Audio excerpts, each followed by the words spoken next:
Akčný film nemusí stať milióny dolárov. Ukončil svoju misiu v Afganistane a vracia sa domov za svojou rodinou. Zatiaľ netuší, že práve tam ho čaká posledná misia.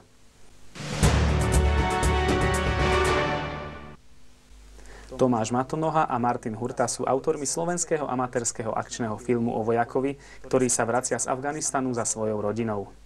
Liptovské kultúrne stredisko hostilo v sobotu 6. februára vo svojich klubových priestoroch autorov akčného amatérskeho filmu Slovenská misia. Premiéru filmu, ktorého dej sa odohráva na Slovensku, si prišlo pozrieť niekoľko desiatok návštevníkov.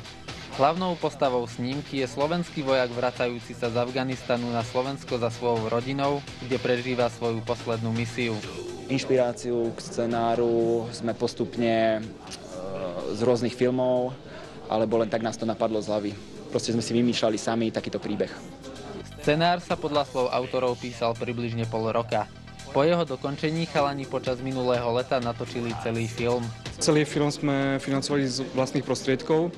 Najdrahšia bola kamera, potom ostatné veci stáli už tak pomenej, ale tak celkovo sme sa zmestili približne do 1100 eur. Vo filme si zahralo 15 amatérskych hercov. Pre väčšinu z nich išlo vôbec o prvú skúsenosť pred kamerou. Celkom dobre sa to nakoniec podarilo.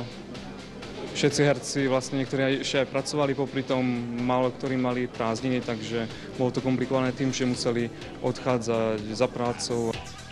Martin Grendel, televízia Liptov.